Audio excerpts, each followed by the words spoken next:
The courthouse steps felt cold beneath. Margaret's worn shoes that autumn morning in 1962. She stood there clutching a small suitcase, her full figure draped in a faded floral dress that had belonged to her late mother. The judge's words still echoed in her mind. Her uncle's debts had consumed everything, and as his only living relative, she was being sent to work off what was owed. "You'll go to Thomas Bennett's farm," the judge had declared. "He's owed money by half this county, and he's agreed to take you on as help." The other townspeople had whispered and snickered. Margaret heard the cruel words, how she was being given away like livestock, how no man would want her anyway, how Thomas Bennett was getting the raw end of the deal. She kept her eyes down, blinking back tears, trying to remember her mother's voice telling her she was worthy of love. Thomas Bennett arrived in a dusty blue pickup truck that had seen better days.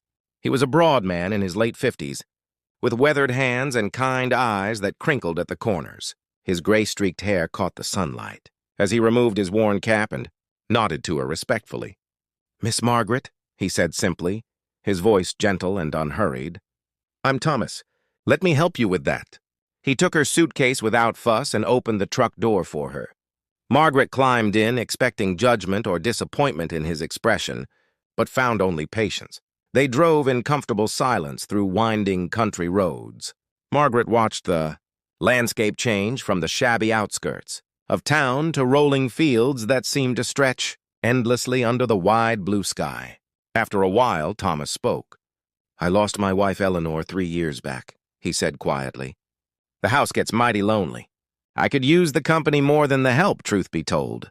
Margaret glanced at him, surprised by his honesty. His profile showed a man who'd known both hard work and deep sorrow. When they turned down a long dirt road, Margaret expected to see a rundown shack. Instead, a modest but well-maintained farmhouse appeared, painted white with green shutters, surrounded by ancient oak trees that provided generous shade. Chickens pecked in the yard, and she could hear cattle lowing in the distance. "It's not fancy," Thomas said, "but it's home." He showed her to a clean, sun-filled room with lace curtains that danced in the breeze. "This was Eleanor's sewing room," he explained. "I think she'd be happy knowing someone was using it again." That first week, Margaret moved carefully, expecting the other shoe to drop. But Thomas treated her with unfailing courtesy. He never raised his voice, never made her feel less than. They worked side by side in the garden, prepared simple meals together, and in the evenings, he'd read aloud from books while she mended or embroidered. "You don't have to be afraid here," he told her one evening, looking up from his book. "I know what folks in town said, but I don't measure a person's worth by what they look like or what debts their kin left behind. Eleanor taught me better than that." As autumn deepened into winter, Margaret began to understand that Thomas Bennett was not the poor farmer the town believed him to be. Men in fine suits would occasionally visit. Speaking of land parcels and lease agreements, she overheard conversations about thousands of acres, about mineral rights and timber contracts. One cold December evening, as they sat by the fireplace, Margaret finally asked, "Mr. Bennett, why do you let people think you're struggling?" Thomas smiled, the firelight playing across his weathered face. "Because it keeps them honest," he said. "I know who's kind when they think there's nothing to gain from it. Like you, Margaret. You've never once treated me different. Never once looked at me calculating what you could get." He paused, stoking the fire. "Eleanor and I built this together.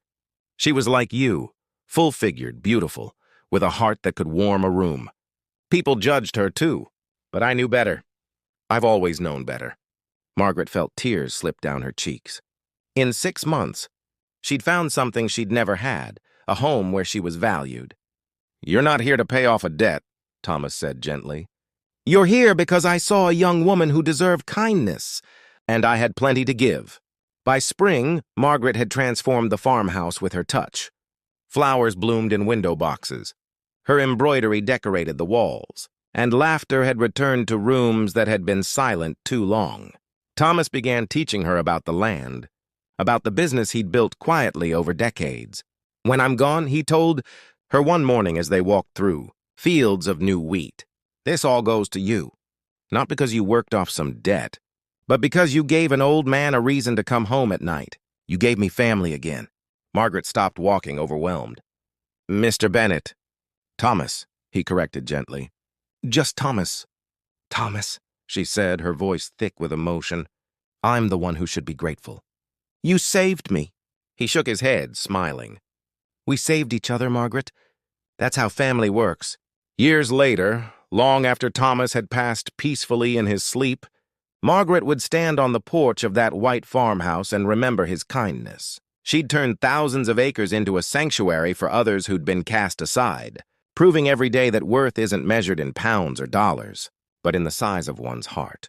And she'd remember Thomas Bennett, the man who'd seen her value when the whole world had looked away, who'd taught her that the richest people aren't those with the most land, but those with the most love to give.